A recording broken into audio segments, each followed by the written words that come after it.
अरे नहीं वनीता, स्वागरात पे तो आजकल रेड बुल पिलाते, हमारे टाइम पे तो कॉफी पिलाते थे, बोलते थे पूरी रात जागना है। अच्छा सुनो, हाँ चल, मेरा पति आया, मूड खराब करके तेरे को कॉल करती हूँ। ओके चल बाय। शिल्पा का फोन आया था, घर बुला रही है, चलना है। क्यों इतनी रात को तुम्हें अपनी बहन के पास क्यों जाना है? उसकी टांग में दर्द है इसलिए बुलाया है। वो तो होगा ही, दूसरों की बातों में टांग अड़ाएगी तो टांग में तो दर्द होगा ना।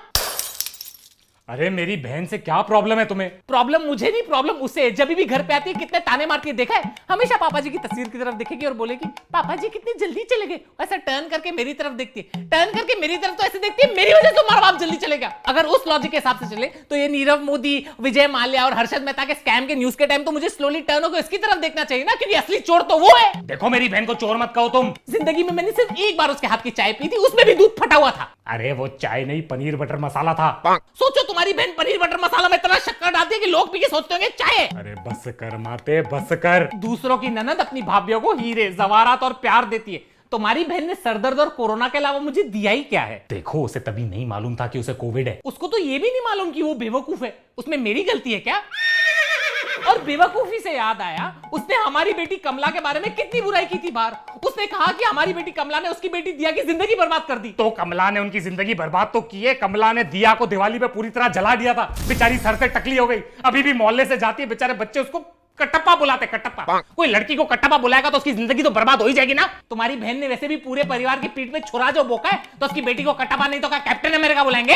मेरे को आना ही नहीं चाहिए था रूम में, चुपचाप चले जाता, सुखी होता। उस धोखेबाज बहन के लिए तुम रात के 11:30 बजे अपनी प्यारी बीवी और नाकारे आशु को घर में अकेला छोड़ के जा रहे हो। अरे जाना पड़ता है मेरी माँ, भाई का फर्ज निभाना पड़ता है। तो अपने भाई को बोलो ना जाए अपनी बहन के पास, उसका तो प्यार फटते रहता है उसके ऊपर। अरे वो नहीं जा सकता, उसके पेट में दर्द है। तो जिंदगी भर दूसरों की बुराई करते रहेगा तो पेट में तो दर्द होगा ही ना। लो अभी भाई पे आ गई है, अभी इसको भाई से भी तकलीफ है। उस दिन जब वो घर पे आया था तो मेरे को देख के बोलते हैं भाभी आपका और भैया का प्यार मुझे आज भी दिख रहा है। तो इसमें गलत क्या बोला है? तो तारीफ ही हुई ना। ये बात वो मेरे पेट की तरफ देख के बोल रहा था। तुम्हारा भाई कहना क्या चाहता है? मतलब मेरा पेट थोड़ा सा बाहर आ गया, मैं प्रेग्नेंट हूँ? वो ये कहने की कोशिश कर रहा था कि तुम्हारा पति इतना खिलाता पिलाता है कि खुशी के मारे तुम्हारा पेट निकल आया है। नहीं, तुम्हारा भाई कह रहा था कि मैं पेट से हूँ। हाँ पेट से तो तुम हो, भूखी।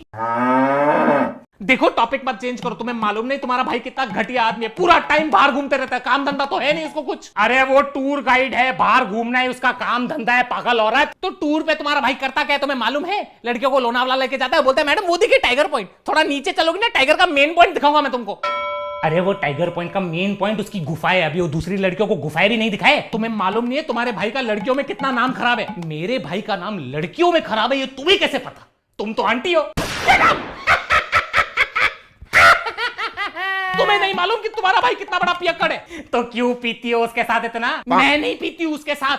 उस दिनों पी के उसने मेरे साथ कितनी बदतमीजी की है तुम्हें मालूम है? उसने तुम्हारे साथ बदतमीजी की? मुझे बोलता है कि भाभी आप खाना कितना घटिया बनाती हो, ऐसे में भाभी को बोलता है। अभी दारू पी के आदमी सच नहीं बोलेगा तो क्या बोलेगा? हा? गलती है कि वो इतने साल से झूठ बोल रहा है, झूठ बोल रहा है कि तुम्हारा खाना अच्छा है। झूठ मुझसे बर्दाश्त नहीं होगा, साले को छोड़ूंगा नहीं। साले ने झूठ कैसे बोला तुम्हें? अगर इतनी तकलीफ है उसे मेरे खाने की तो आज सुबह को नाश्ता क्यों करके गया हो मेरे हाथ का? तभी सोचू उसका पेट क्यों खराब है। अरे बेचारा, अभी ऑपरेशन करके उसका पेट काट के पूरा खाना निकालना पड़ेगा, सॉरी कचरा निकालना पड़ेगा जो तुमने बनाया। तुमसे तो बात करना ही बेकार है। अगर मुझसे इतनी प्रॉब्लम है तो अपने जुलाबी भाई के साथ जाके रहो ना। मेरे खाने से इतनी तकलीफ है तो अपनी लंगड़ी बहन की टांग खाओ ना। मेरा दिमाग क्यों खा रहे हो तुम? उसकी जरूरत क्या है? तुम्हारे गंदे पराठे और गर्मा गर्म ताने मैंने खा लिए, आज का कोटा फुल हो गया, मुझे और कुछ नहीं खा रहे। ठीक है, बाय बाय। वापस रूम में मत आना, तुम बाहर हॉल में ही सोना। मतलब आज मैं शांति से सोऊंगा, थैंक गॉड।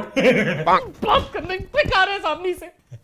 क्या बात है पापा, इतनी सी बात पे घर छोड़ के जा रहे हो? घर के कागज तो दे दो। एक चमाट मारूंगा ना, जाके किचन के बर्तनों पे गिरेगा, समझा?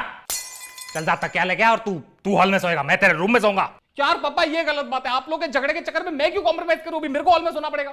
और ये मम्मी को तो काम धंधा है नहीं, बस चिढ़ती तो रहती है पूरा दिन। एक खींच के दूंगा ना फिर अकल आएगी। अपने माँ के बारे में से बात करता है, शर्म नहीं आती तेरे को? पापा मैं तो आपका साइड ले रहा था, अभी तो आप झगड़ा करके। अरे तेरी माँ के साथ तो मैं ऐसे ही झगड़ा करता हूँ, इसके ये नोक झोंक, इसके जो ताने सुनता हूं ना तो मजा आता है। मेरी मम्मी भी ऐसे ही चिड़चिड़ करती थी बेटा, बात बात पे डांटती थी, ताने मारती थी पापा को, मुझे। तभी मैं भी तेरी तरह यही सोचता था कि ये मम्मी इतना चिड़चिड़ क्यों कर रही है। आज वही ताने, वही डांट और वही चिड़चिड़ की बहुत याद आती है बेटा। अभी मेरी मम्मी तो है नहीं इधर, तो बस अपनी मम्मी को इसमें ढूंढता रहता हूं और मिल भी जाती है कभी कभी। तू शुक्र कर तेरी माँ तो है, क्योंकि एक दिन यही झगड़े, यही चिड़चिड़ तुझे भी याद आएगी। 3 गिनने तक अभी तुम अंदर नहीं आए ना तो डिवोर्स दे दूंगी मैं, देख लेना। अरे ऐसे कैसे डिवोर्स दे दोगी तुम? सारी जिंदगी छाती पे चढ़ के नाचोगी ना, पूरा टाइम चिड़चिड़ करती रहती हो, शर्म नहीं है तुम्हें? हाँ, अभी देखता हूं तुम्हें।